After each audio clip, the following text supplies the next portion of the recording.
نداء الحق صوت قد شجاني وبلغني الحقيقة والأماني وكان لي السبيل إلى المعالي ونورا للهداية والبيان.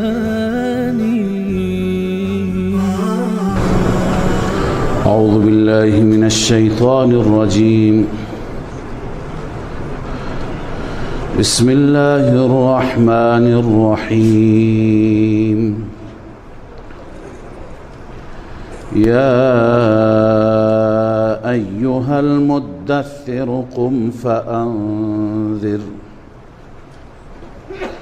وربك فكبر وثيابك فطهر والرجز فاهجر ولا تمنن تستكثر ولربك فاصبر. صدق الله العظيم. اللهم صل على سيدنا وشفيع.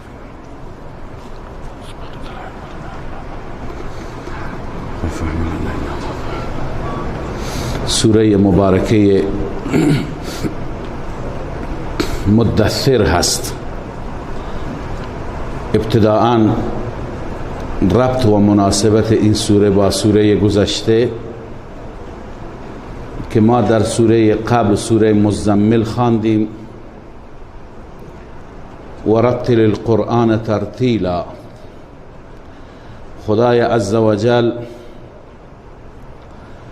به پیامبرش دستور داد که قرآن را بخوان، قرآن را در نمازهای شب در نیمه شب برخیز، بلند شو و قرآن را با ترتیل، با رعایت آداب تلاوت زیبا تلاوت کن.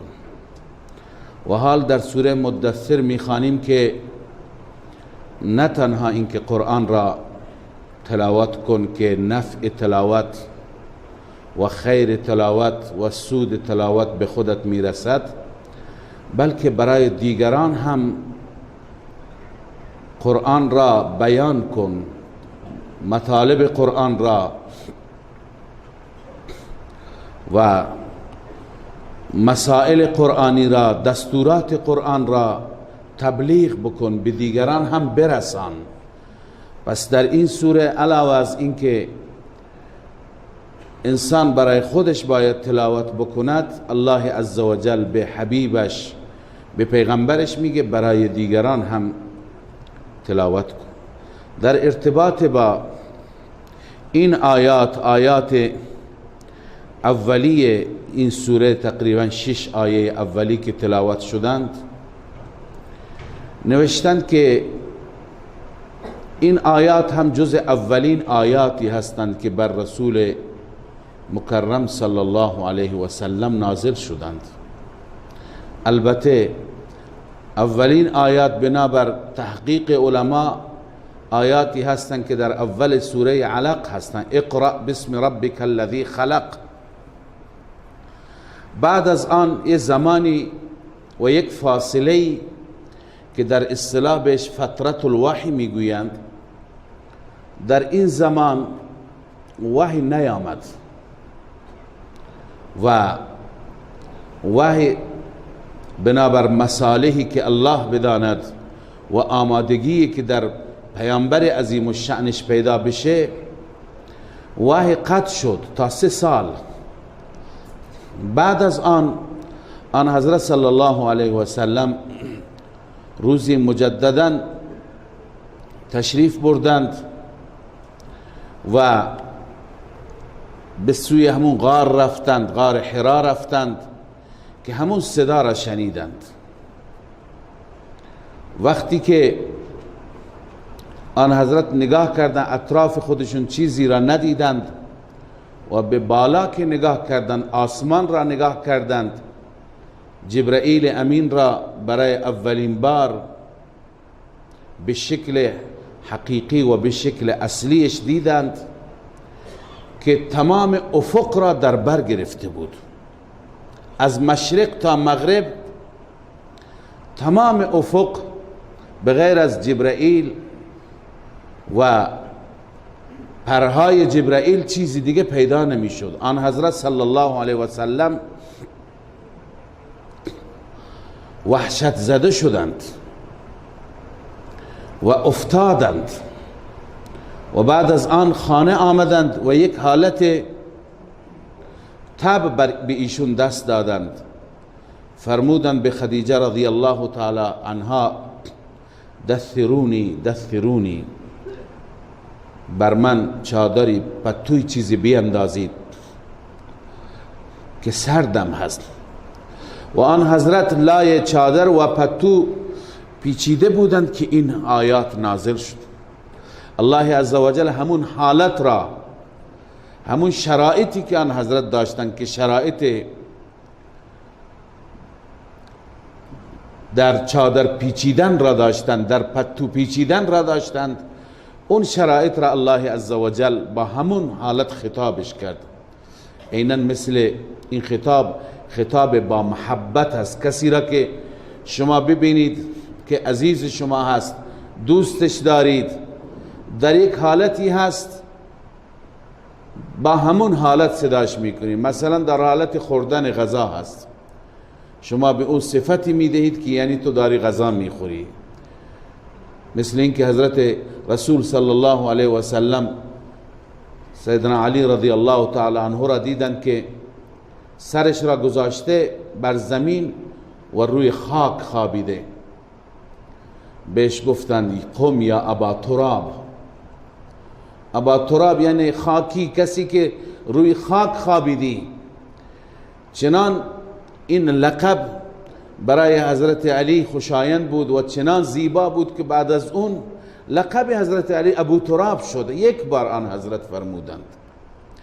لذا کسی را در یک حالت خاص ببینی و با همون صفت صداش بکنی، این صدا و این ندا و این صدا زدنش نوعی محبت هست و صدا و ندای محبت آمیز است. الله عزوجل وقتی که پیامبر محبوب خودشون را در اون پتو پیچوندن دیدند، فرمودند یا ایها المدثر، ای کسی که خود را در پتو پیچیدی، در چادر پیچیدی، قم فانذر. الان وقت استراحت نیست، وقت چادر و پتو نیست، تو رسالتی داری از سوی الله عزوجل.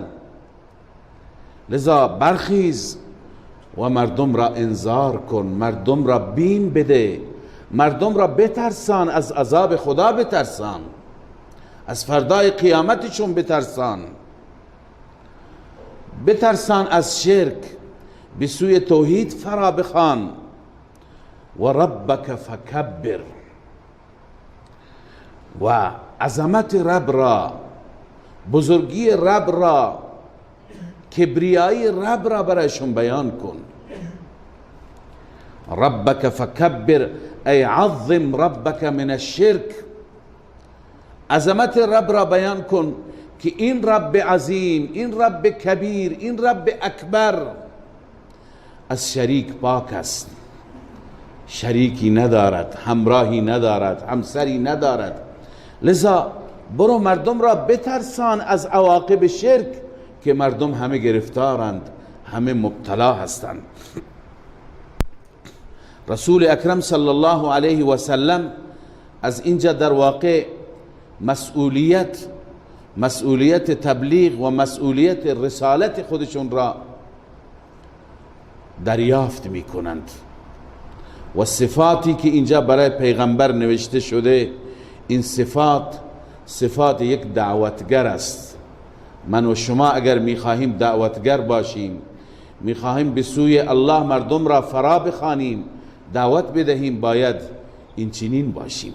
اولا خواب را باید کنار گذاشت، استراحت را، راحت را، رخت خواب نرم و گرم را باید ترک کرد. قم، بلند شو که وقت تبلیغ است، وقت انذار مردم هست. پس اولین چیز برای یک دعوتگر این است که راحت طلب نباشد، آسایش طلب نباشد، دنبال رفاه نباشد، دنبال تجملات نباشد، بلکه باید خوابش را، راحتش را، استراحتش را برای رضای ربش قربان بکند. و بعد و ربک فکبر، اولین دعوت عظمت رب هست، عظمت پروردگار را، بزرگی الله را، شأن الله را باید در قلب مردم جای داد.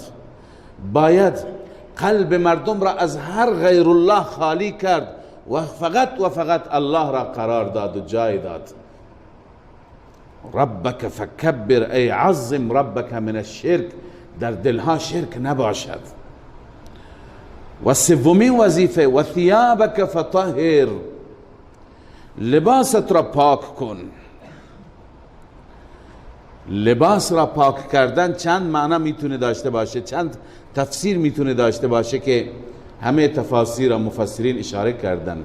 یکی اینه که انسان از نجاستهای حقیقی و نجاستهای ظاهری لباس خودش را پاک بکند. برای عبادت این لازم است، از شرایط نماز است، از شرایط عبادت است. تا زمانی که لباس ما پاک نباشد ما نمیتونیم نماز بخونیم، نماز ما درست نمیشه.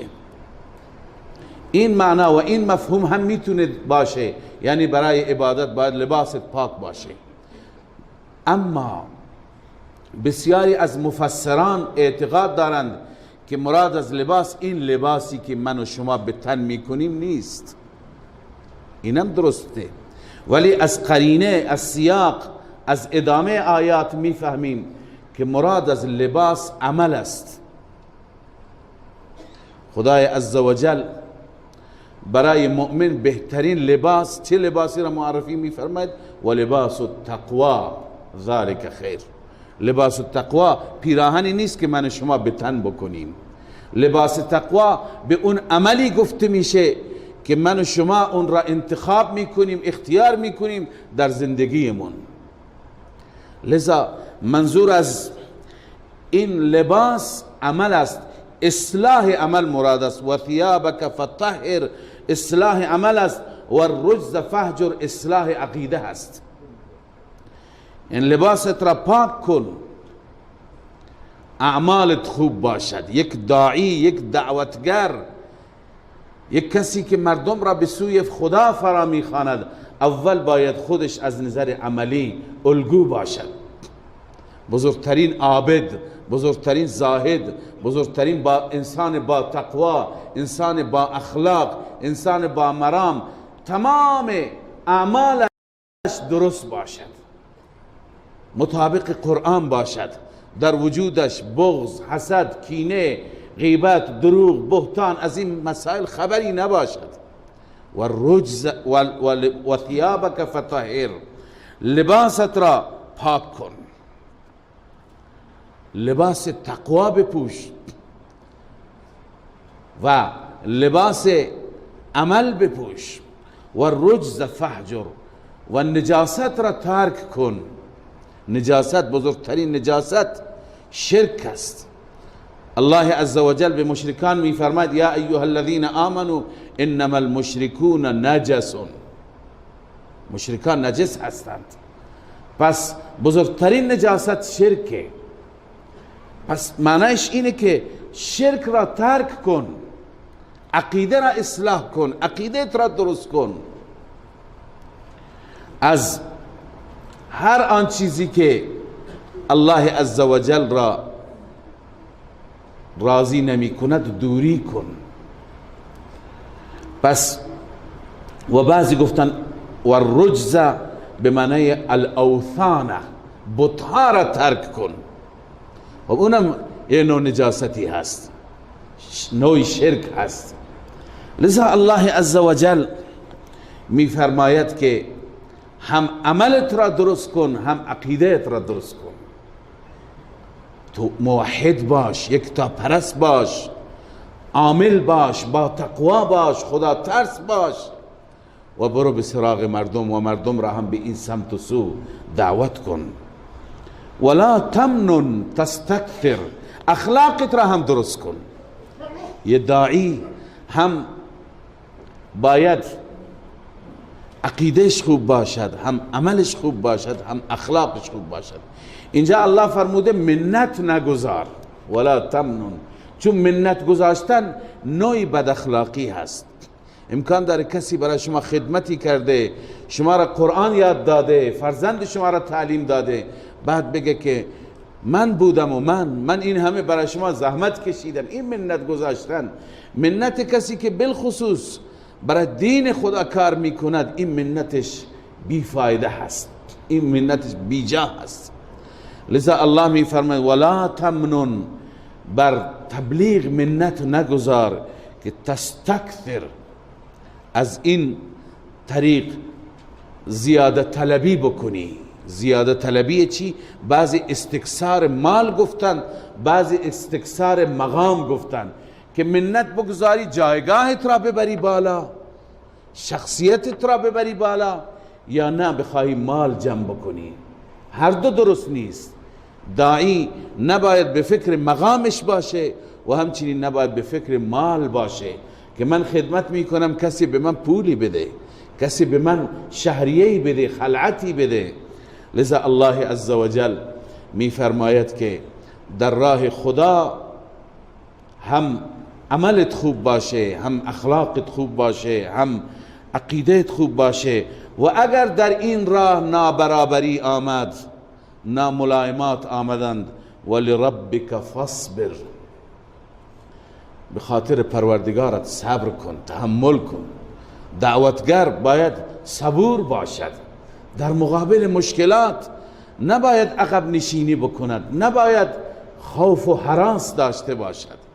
لذا اینها صفاتی هستند که الله عزوجل برای رسول مکرمش، برای حبیبش مشخص می کند که در راه دعوت الی الله اینها را داشته باش، این صفات را، با این صفات خودت را بیارا و در راه الله حرکت کن، قم، قیام کن، برخیز و دین الله را به همگان برسان. بعد از پیام توحید و پیام الله، الله عزوجل در ارتباط با آخرت سخن می فرماید. مشرکین سه چیز را منکر بودند، هر سه تا اینجا بیان شده. یکی منکر توحید بودند، یکتا پرستی بودند، و یکی منکر قیامت بودند، و یکی منکر رسالت بودند. رسالت رسول الله را قبول نداشتند. این سه تا اصول دین ما هستند. کسی یکی را قبول داشته نباشه مسلمان نیست. انسان باید خدا را در ذات و صفات یگانه بداند، کسی را با خدا شریک نکند. این را میگن توحید. انسان باید اعتقاد داشته باشد که همه پیامبران از سوی الله عزوجل رسالت داشتند و آمدند، به ویژه محمد رسول الله صلی الله علیه و سلم آخرین پیامبر الله است. پیام الله را تا قیامت برای همه مردم رسوندند. این باور داشته باشه. سوم، اعتقاد داشته باشه بعد از مرگ برخاستن مجددی هست، زندگی مجددی هست که باید در رابطه با این زندگی دنیا حساب پس بدیم. این را باید انسان باور داشته باشد. این ستاره اگر داشتیم، اینها میگن ایمان به اصول دین مسلمان هستیم، بقیه اعمال هستند. لذا الله می فرماید فاذا نقر فی الناقور، زمانی که سور دمیده میشه، آغاز قیامت از اونجا شروع میشه، سور اسرافیل زده میشه. فاذا نقر فی الناقور، نقر یعنی نفخ، زمانی که دمیده میشه، زده میشه ناقور اسرافیل، فذلک یومئذ یوم عسیر. الله میفرماید آن روز سختی هست، روز آسانی نیست. الله سختی قیامت نجات بده، خیلی سخته. فذلک یومئذ یوم عسیر، آن روز سختی است، بویژه علی الکافرین غیر یسیر، بر کافران آسان نیست. کافران بدبختن اونجا، هیچ امیدی برای اونها نیست. مسلمان هنوز امید داره، اونی که در دلش ایمان موج میزنه، در دلش توحید و یگانگی الله هست، اون امیدواره. اون اگر مشکلی داشته باشه شاید از همین ابتدا بر اون لطف بشه، یا اگر خدای نکرده گوشمالی داده بشه بالاخره نتیجه خوب میگیره، نجات مییابه. اما علی الکافرین غیر یسیر، بر کافرین آسان نیست، بسیار سخت است. ذرنی و من خلقت وحیدا، الله عز وجل در آیات قبلی به رسول مکرمش فرمود ولربک فاصبر، در راه دعوت دین به خاطر ربت صبور باش، تحملت را بالا بگیر. بسیاری انسانهای متمرد و سرکش بودند که موجب اذیت و آزار رسول الله می شدند، من جمله این کسی که در این آیات، در ادامه آیات به او اشاره شده. این بدبخت که اسمش ولید ابن مغیره بود، در سوره های متعددی ما خواندیم در رابطه با این، الله تعالی اشارات تندی دارد. معلوم میشه که از دشمنان سرسخت رسول الله صلی الله علیه و سلم بود و از معاندین و مجادلین بود، جدال بالباطل میکرد، هی سعی میکرد که دعوت اسلام را خنثی بکند.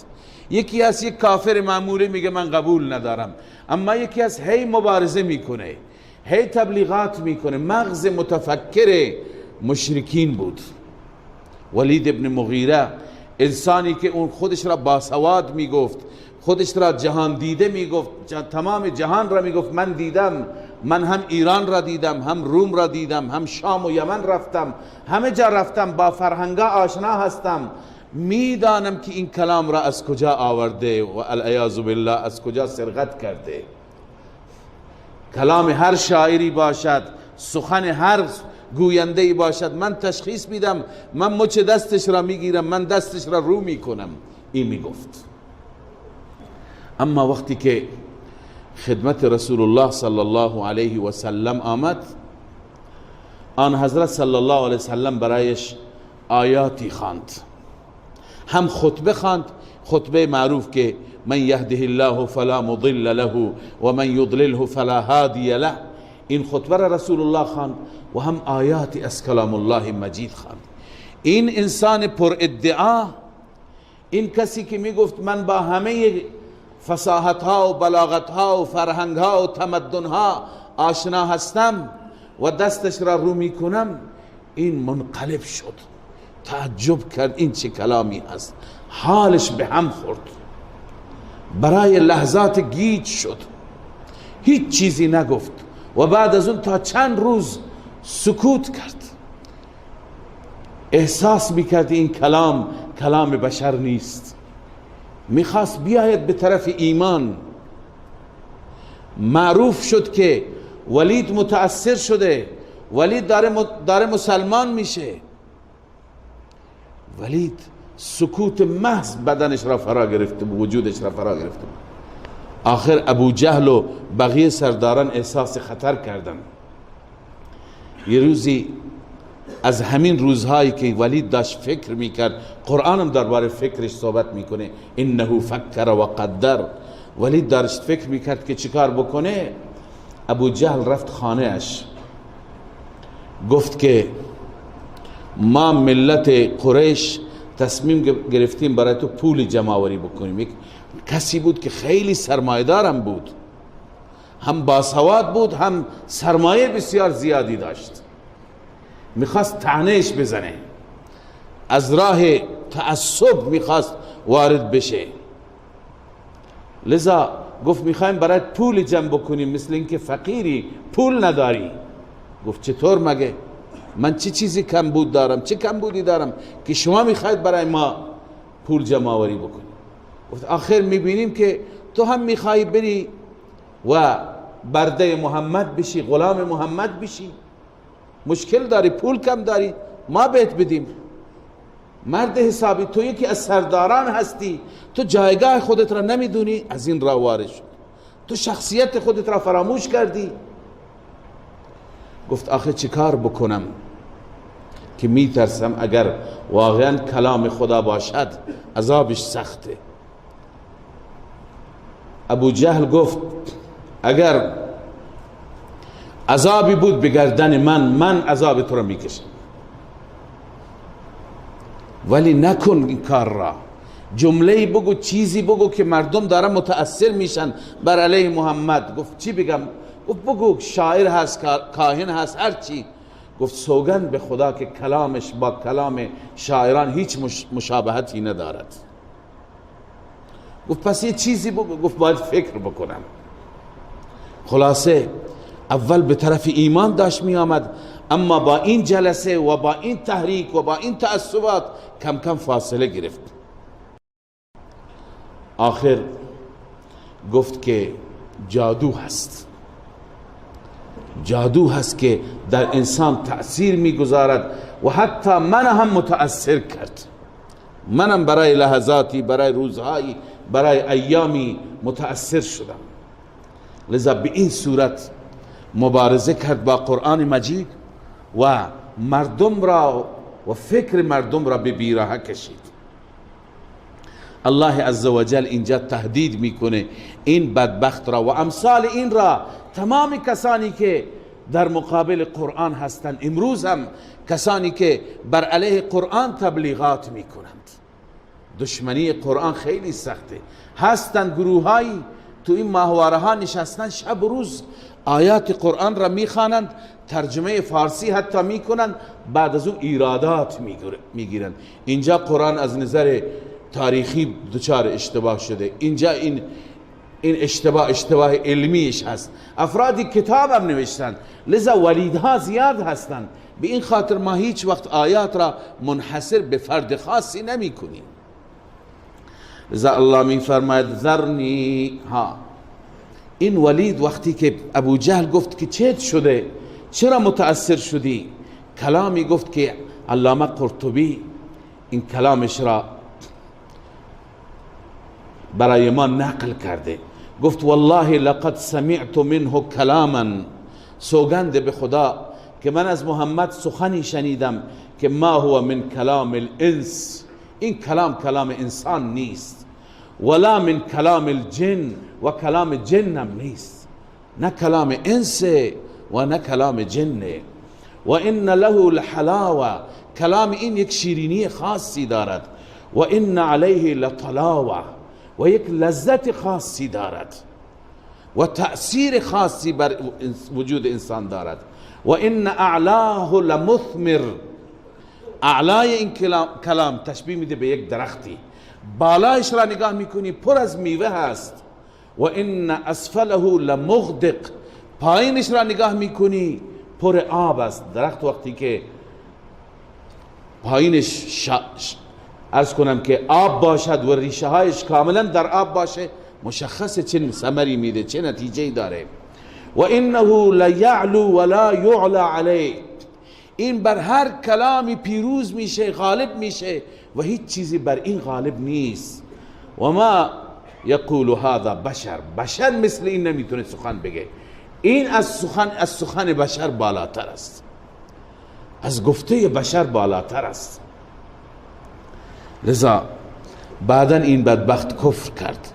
الله می فرماید ذرنی و من خلقت وحیدا، این وعید الهی هست، تهدید الهی هست.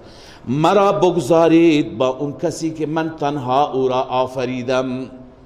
خلقت وحیدا را چند تفسیر کردن. یکی این که من به تنهایی آفریدم، در آفرینش او هم میداند که خدا شریک ندارد، چرا در عبادت شریک داشته باشد. یکی معناش اینه. یکی این که او را به تنهایی آفریدم، یعنی وقتی که آفریدم تک تنها بود، الان فرزند داره، الان قوم و قبیله داره، الان پارتی داره، حزب داره، گروه داره، افرادش جمعیتی جمع هست.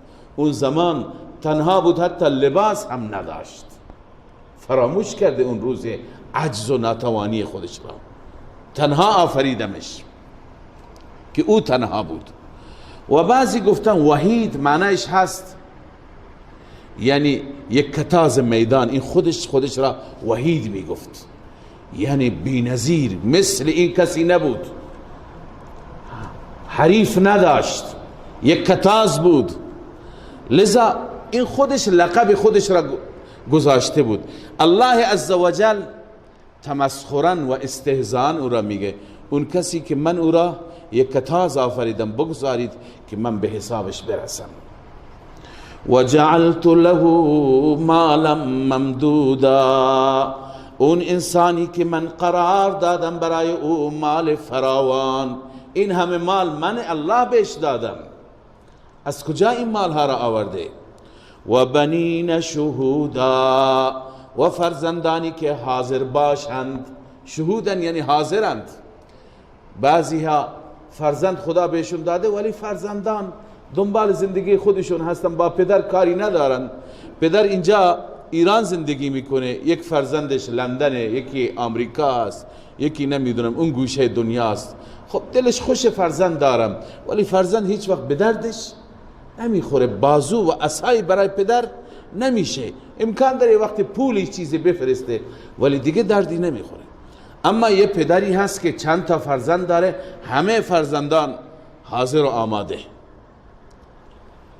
یک فرزندی باغهایش را داره اداره میکنه، یک فرزندی مغازهایش را و تجارتش را داره مدیریت میکنه، یک فرزندی رمه و نمیدونم مالهایش را مدیریت میکنه. همه کارها تقسیم به دست فرزندان، روزها کارهای خودشون را میکنن، شب دوره هم هستند. خب این نعمت بزرگی هست.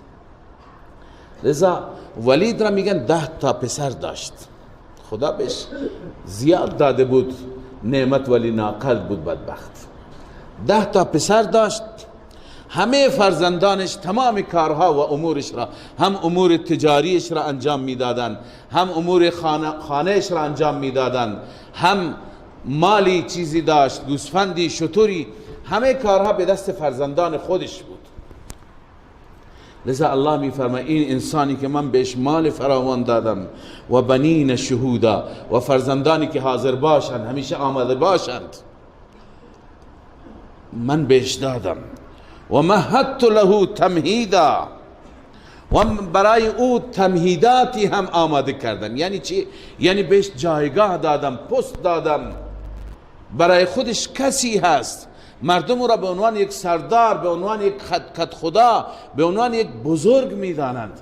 صاحب عزت هم در میان جامعه هست، شخصیتی برایش درست کردم. اما این همه دادم و الان با آیات ما دشمنی می کند. ثم یطمع ان ازید، بعد از این هم طمع دارد، انتظار دارد که من در او بیفزایم، هنوز بهش بیشتر بدم. کلا، ردعیه هست، هرگز نه. الله می فرماید انه کان لآیاتنا عنیدا، این علت است، به دلیل اینکه این انسان نسبت به آیات ما معاند است، ضدی هست، ضد آیات ما است. چیکارش میکنم؟ سأرهقه صعودا، ان قریب او را از صعود بالا میبریم. صعود در درس دیروز هم عرض کردم، بعضی ها معتقدن یک کوهی هست از آتش. بعضی مجرمان را که بیشتر الله عزوجل شکنجه بدهد، دستور میدهد توی آتش، در وسط آتش روی کوه هم برند و با تازیانه اونها را میزنند. این سختترین و شاقترین عذاب است. الله میفرماید بر اون صعود میبرم. انه فکر و قدر، این تفصیل انادش هست، بنویس تفصیل اناد. چطور عنید بود، چطور معاند بود، ضد آیات ما بود. الله می فرماید انه فکر و قدر. این انسان بدبخت ابتدا فکر کرد با خودش و سنجید، پیش خودش یک محاسبه ای کرد، سنجید که این کلام چه کلامی هست. فقتل کیف قدر. الله می فرماید مرگ بر او، لعنت بر او. قتل این کشته بشه، منظور همون لعنت خداست، نفرین خداست.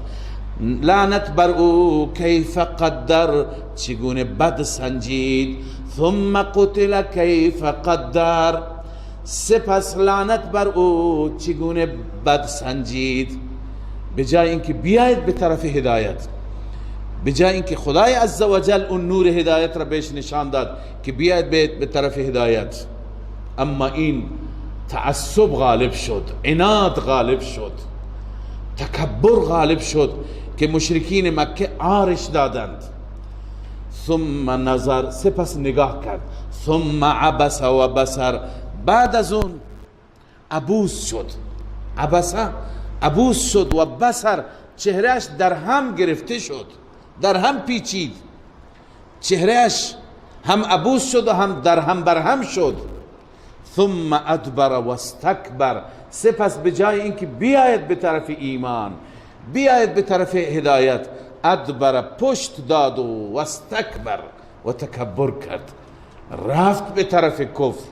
چی گفت؟ فقال ان هذا الا سحر یؤثر.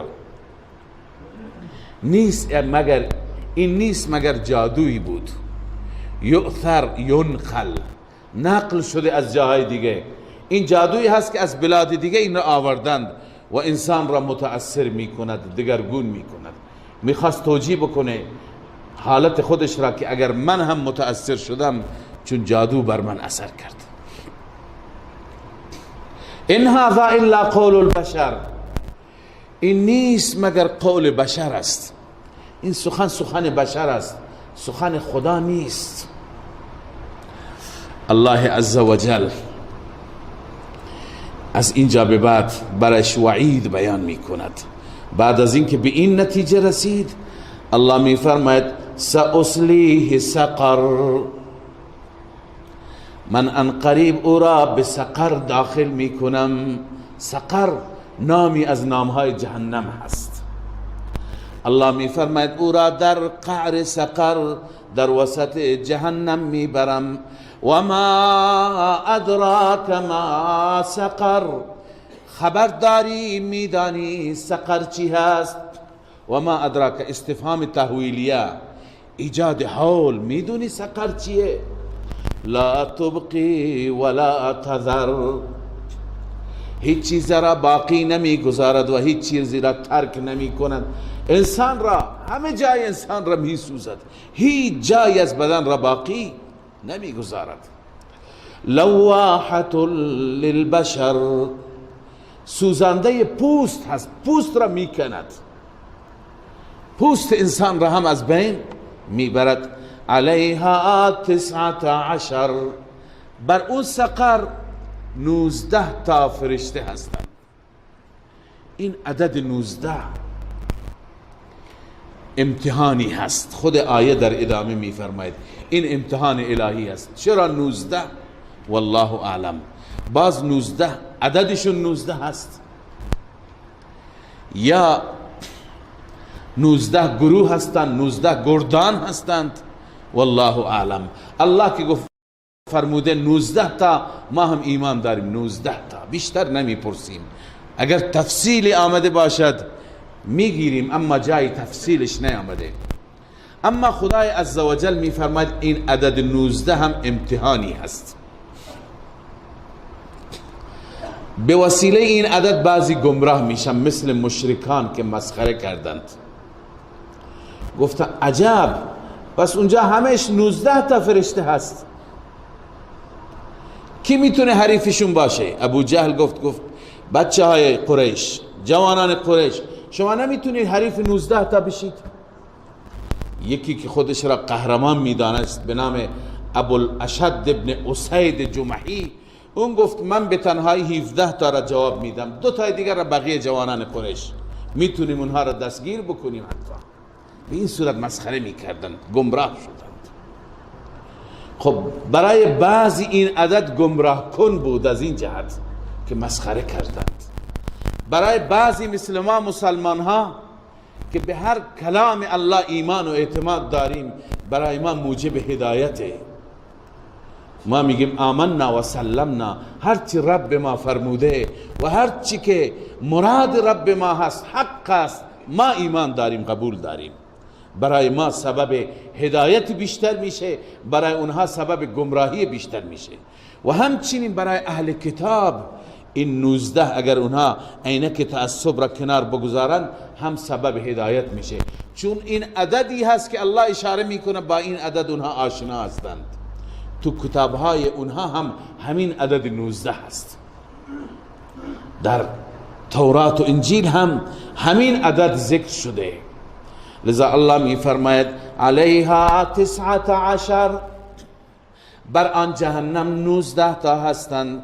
و ما جعلنا اصحاب النار الا ملائکه، الله می فرماید اصحاب نار را ما قرار ندادیم اینهایی که بر آتش داروغه هستند مگر ملائکه هستند، اما این تعدادشون. و ما جعلنا عدتهم الا فتنة للذین کفروا، این تعداد را ما قرار ندادیم مگر فتنه برای کفار، سبب فتنه شد برای اونها. بدبخت ها کفر بیشتر کردن، مسخره بیشتر کردن. بله، لیستیقن الذین اوتوا الکتاب، این لام عاقبته. عاقبت و انجام این عدد چی میشه؟ این میشه که یقین کنند کسانی که کتاب داده شدند، یقین میکنن کتاب خداست، چون موافق کتاب ماست. در اون کتاب هم همین عدد ذکر شده. و یزداد الذین آمنوا ایمانا، و این عدد می افزاید در مؤمنین ایمانشون را. وقتی ما میگیم ما به این عدد ایمان می آوریم، پس ایمان ما هم اضافه میشه. ولا یرتاب الذین اوتوا الکتاب والمؤمنون، و باز شک نمی کنند کسانی که کتاب داده شدند، اهل کتاب بدون تعصب، و همچنین مؤمنون شک نمی کنند در این عدد، میدونن این عدد خاصی هست. اما نتیجه دیگر از این عدد ولیقول الذین فی قلوبهم مرض والکافرون، عاقبت این لام عاقبت، باز هم عاقبت و آخر الامر این میشه که میگویند کسانی که در دلهایشون مرض است، یعنی منافقین و کفار میگن ماذا اراد الله بهذا مثلا، خداوند از این صفت، مثل به معنی صفت، از این صفت، از این مثل چه اراده دارد؟ 19 یعنی چه؟ چرا 19؟ الله عزوجل بعضی از آیات را قبلا خدمت شما در باب متشابهات عرض کردم، لازم نیست فلسفه هر چیز را ما در همین دنیا بدونیم. کذالک یضل الله من یشاء و یهدی من یشاء، این چنین الله گمراه می کند کسی را که بخواهد، مثل مشرکین گمراه تر میشن، و هدایت می فرماید کسی را که بخواهد. اما حقیقتش این معلوم میشه که این 19 رمزی هست، این 19 از رموز الهی هست، و الا تعداد فرشتگان الله بهتر میداند. الله می فرماید و ما یعلم جنود ربک الا هو، جنود و لشکریان رب را نمیدانند مگر او، فقط الله میدونند چه تعدادی هستند.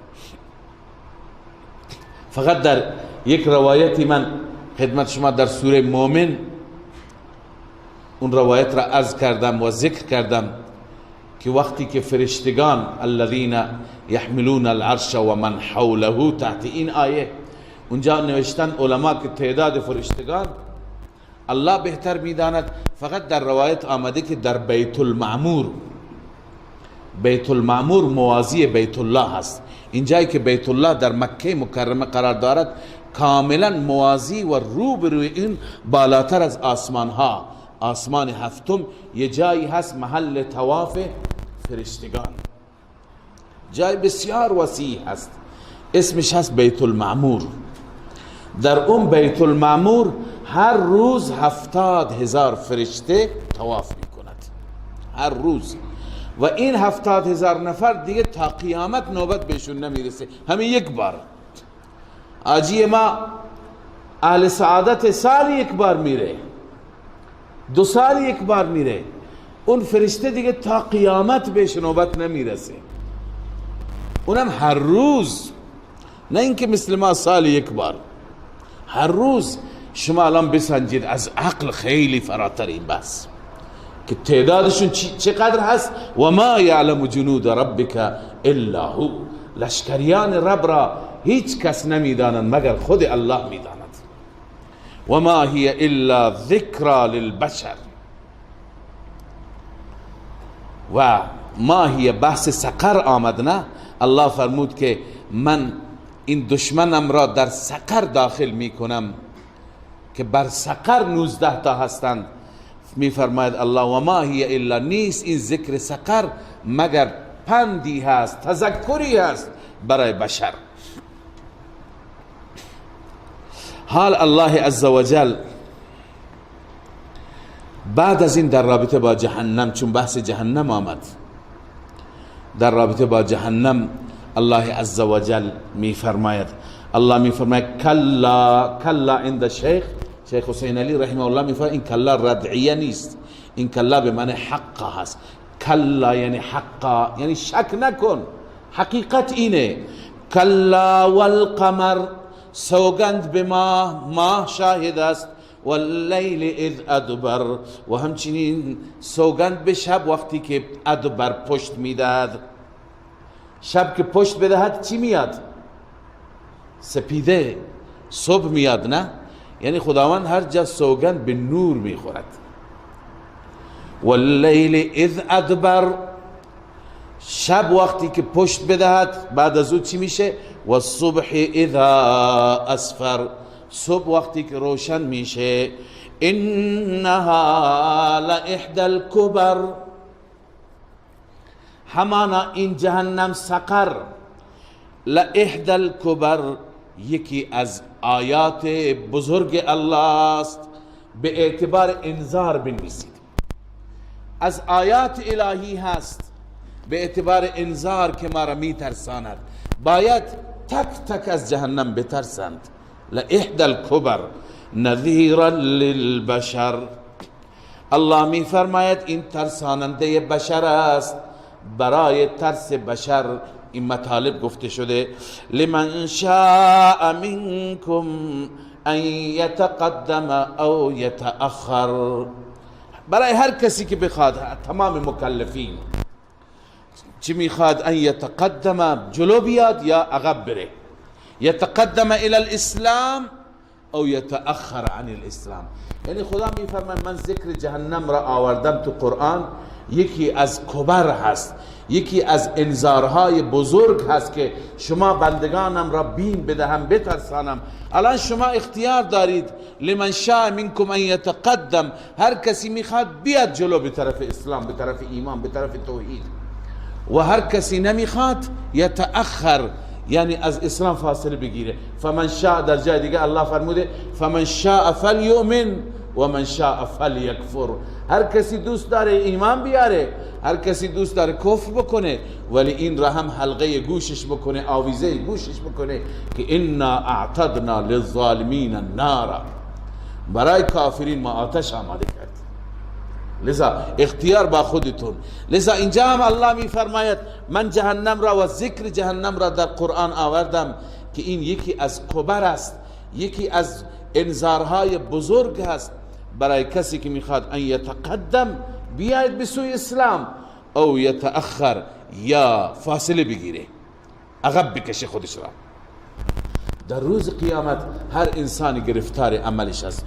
کل نفس بما کسبت رهینا، هر نفسی به آنچه که کسب کرده گرفتار است. رهن گروه را میگن، نه؟ گروه اعمال خودش هست انسان. اما این انسان، شما را مژده باد که این انسانی که گرفتار اعمال خودش هست مشرکه. شما انشاءالله نیستید، چون الله استثناء فرموده الا اصحاب الیمین، مگر اصحاب الیمین اونجا گرفتار نیستند. کل نفس بما کسبت رهینه، هر نفسی، به این خاطر مفسرین گفتند نفس مشرکه مراد است. نفس مشرک گرفتار اعمال خودش هست، مؤمنین الا اصحاب الیمین مستثنا هستند. مؤمنین جایشون کجا هست؟ الا اصحاب الیمین، مگر اصحاب الیمین، اونهایی که نامه اعمال به دست راست تحویل گرفتن. فی جنات یتساءلون، اینها در باغات هستند، در مجالس خودشون. یتساءلون، از هم دیگه سوال میکنند. سوال میکنند، بعض از مجرمین سوال میکنند. یتساءلون عن المجرمین، اهل بهشت از مجرمین سوال میکنند. از آیات و روایت معلوم میشه که بهشتی ها در جایگاهی هستند که بر جهنم اشراف دارند، جهنمی ها را کاملا میبینند، چون گاهی سرک میکشند، نگاه میکنند برای دوستان خودشون را هم میبینند، شفاعت میکنند خدایا اینها با ما تو دنیا بودند. خداوند اکرام میکنه صالحین را، میگه خب شما که میشناسید و از اهل ایمان بودن، پس شفاعت شما قبول، بیرونشون کنید. معلوم میشه که اشراف دارن، لذا در جایگاهی قرار دارن، در سکوهایی هستند که مجرمین را میبینند، از مجرمین سوال میکنند. اصحاب الیمین، مؤمنین. یتساءلون عن المجرمین، سوال میکنند از مجرمان که ما سلککم فی سقر، ای مجرمان چی چیزی شما را داخل کرد در این جهنم؟ سقر عرض کردم نامی از نامهای جهنم است. شما را کی آورد تو جهنم؟ چه عملی باعث شد؟ الان اونها ذکر میکنن. ببینی از این اعمال بدور باشیم. قبلا عرض کردم دو چیز هست که جز وظایف ما هست و موجبات نجات ما میشه. یکی التعظیم لامر الله، در مقابل دستور خدا باید تعظیم، هر چی خدا گفته بگیم چشم. دوم الشفقت علی الخلق، بر خلق خدا شفقت داشته باشیم، به ضعفا برسیم، همدردی داشته باشیم. اینها این دوتا را نداشتند، خودشون اعتراف میکنن ما در دنیا نداشتیم، نه امر خدا را اطاعت کردیم و نه به فقیر فقرا و ضعفا رسیدگی کردیم. این بهشتیان از اونها میپرسن ما سلککم فی سقر، چه چیزی شما را در جهنم داخل کرد؟ قالوا لم نکن من المصلین، ما از نماز گزاران نبودیم، ما نماز نمی خوندیم، یعنی امر خدا را به جا نمی آوردیم، تعظیم امر الله نداشتیم. ولم نکن نطعم المسکین، ما به مساکین خوراک نمی دادیم، یعنی به مساکین رسیدگی نمی کردیم. در کنار ما بود، بوی کباب ما دیوانهشون کرده بود، ولی اونها از گرسنگی شکم درد داشتن، معنیش همینه دیگه. لذا ما به اونها نمی رسیدیم. پس نه حق الله را ادا کرده و نه حق العباد را ادا کرده. البته ایمانم نداشته، از ادامه معلوم میشه. و کنا نخوض مع الخائضین، ما داخل می شدیم، وارد بحث می شدیم با خائضین، با کسانی که وارد بحث های خلاف اسلام می شدن. خائضین بنویسیم مخالفین اسلام، یعنی ما همیشه با مخالفین اسلام، منافقین، یهود، نصارا، مشرکین، با اونها هم زبان بودیم، هم مجلس بودیم. لذا بر حذر باشیم از اینکه با اهل نفاق، با اهل شرک همیشه جلسات داشته باشیم بر علیه دینداران. هستند کسانی که میروند وارد یک گروه های، یک مجموعه های، وقتی میرند مجبور میشن برای حقوق خودشون برنامه ریزی بکنند بر علیه اهل حق، بر علیه اهل دین، بر علیه اهل دعوت. لذا باید بر حذر بود. از افرادی که اون افراد برنامه ریزیشون در جهت مخالفت با اسلام، مخالفت با دین، مخالفت با تعلیم، مخالفت با مسجد، مخالفت با جهاد، مخالفت با دعوت الله هست. بعضی ها برنامهشون همینه. اذا مبادا که ما با اونها هم مجلس و هم نشین باشیم و در برنامه ریزی شریک باشیم. اینها همینه میگن و کنا نخوض مع الخائضین. اونهایی که وارد بحث می شدن و در گود بحث ها می رفتن بر علیه اسلام، ما هم با اونها بودیم، شریک بودیم، چون از اونها پول دریافت می کردیم، مجبور بودیم. و کنا نکذب بیوم الدین. ما روز دین را، روز جزا را تکذیب می کردیم، یعنی قیامت را باور نداشتیم. می گفتیم نه این حرفا، همونطور که خیلی از جوانها متاسفانه امروز عقیدهشون سسته.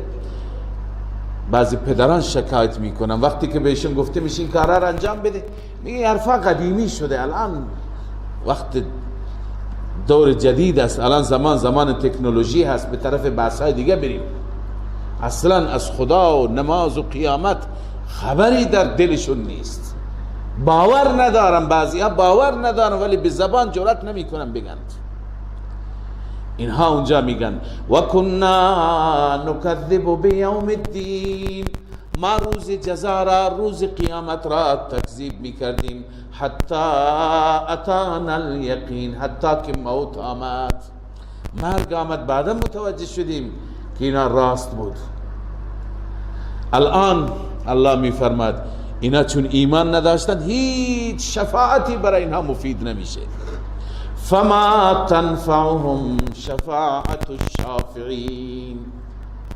نفع نمیده برای اینها شفاعت سفارش کنندگان. سفارش کنندگان هیچ شفاعتی نمیتونن در حق اینها بکنن. الله عزوجل حال در این دنیا بر این افراد زجر بیان میفرماید. اونجا قیامت پشیمانه که چرا من گوش به حرف نکردم، چرا من از خیرخواهان گوش نکردم، چرا الان در دنیا هنوز زنده هستی از این پند و موعظه الهی گریزانی، از قرآن میترسی. فما لهم عن التذکرة معرضین. توبیخ میکند الله این افراد را. چه شده اینها را که از تذکره، از پند و اندرز از قرآن روی گردانند؟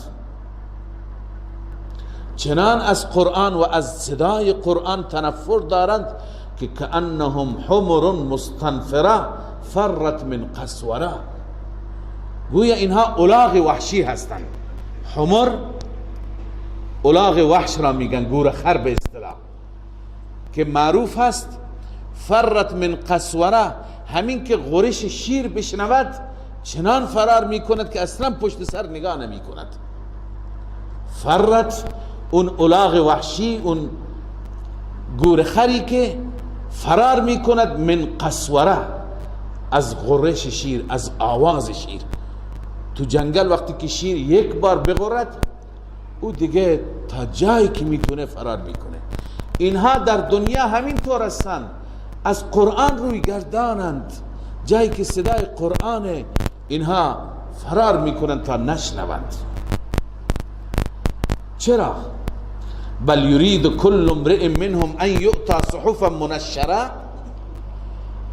بلکه شاید میخواهد هر یکی از اینها که داده بشه یک صحیفه باز و مفتوح، یعنی برای هر یکی انتظار در یک نامه خصوصی برش بیاد، به نامش، به عنوانش، جناب ابو جهل، جناب عتبه، بیا ایمان بیار.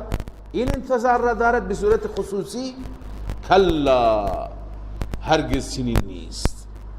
الله میفرماید اصلش اینه که اینا به آخرت ایمان ندارن، اینقدر جسورند، اینقدر جری هستند، اینقدر گستاخ و بی‌ادبند، چون اینها ایمان ندارن. کلا بل لا یخافون الاخره. بلکه اینها نمی ترسند از آخرت، چون به آخرت اعتقاد ندارن. کلا انه تذکره. حال الله به ما مسلمان ها میگوید کلا، یعنی حقا، این حق است ای مسلمان، انه تذکره، این قرآن برای تو پندی هست، از این پند بگیر، از این برای زندگی خودت برنامه بگیر.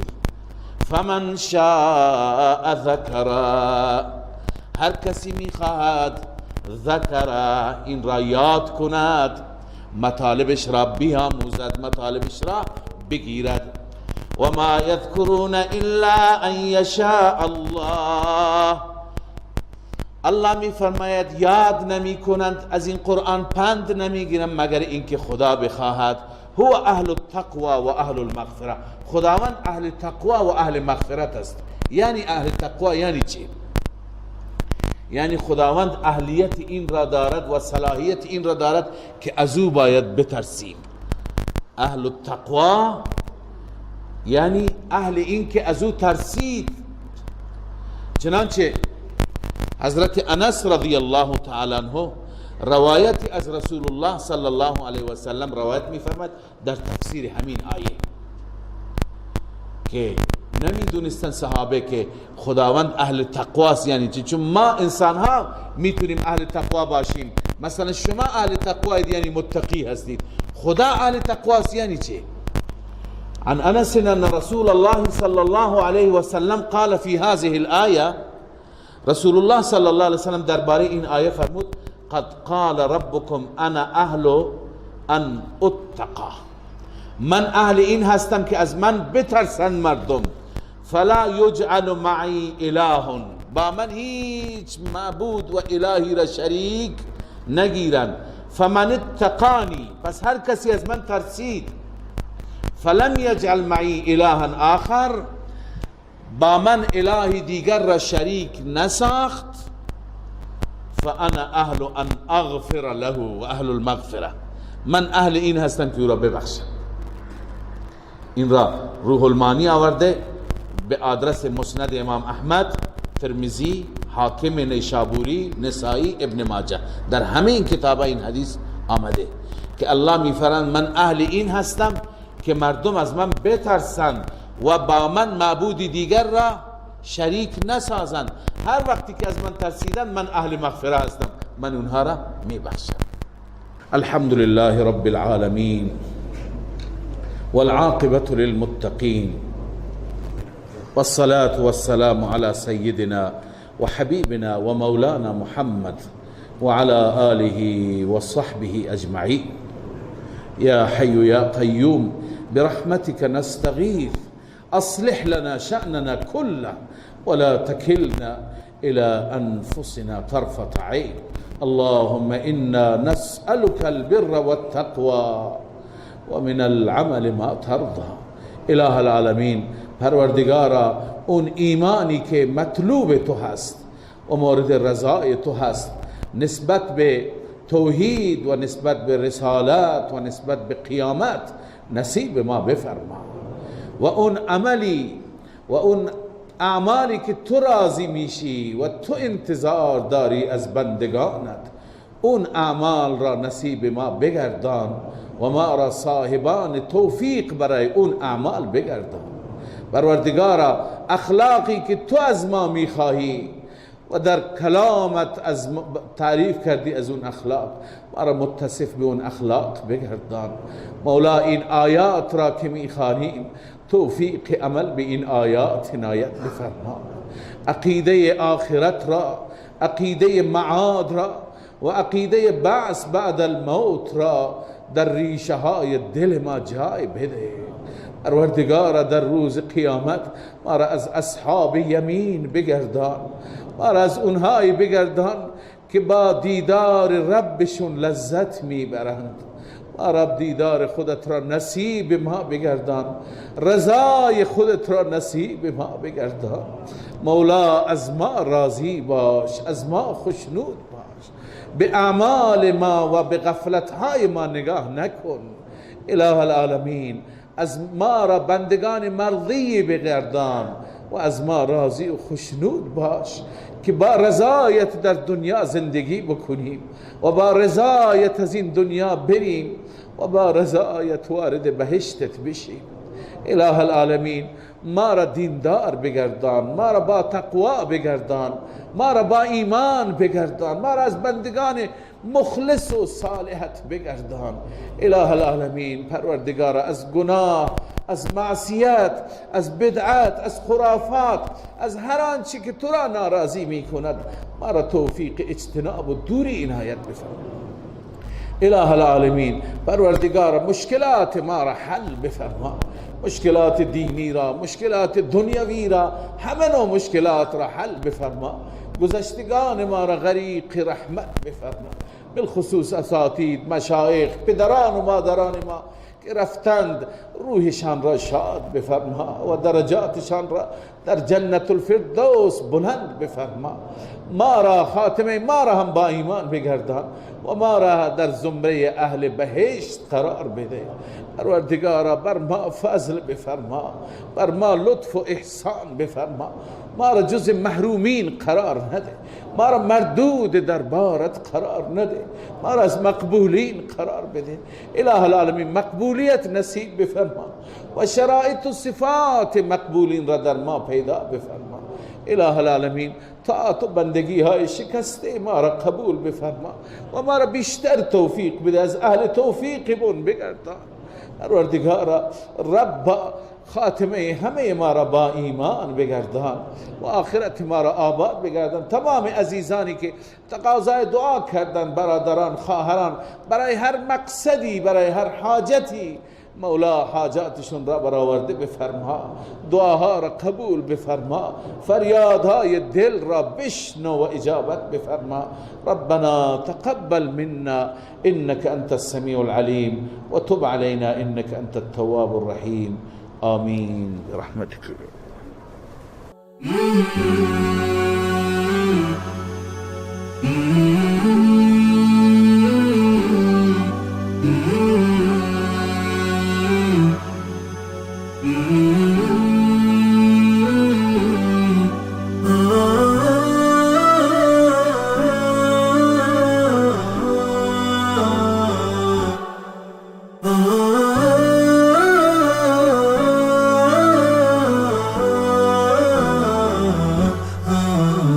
نداء الحق صوت قد شجاني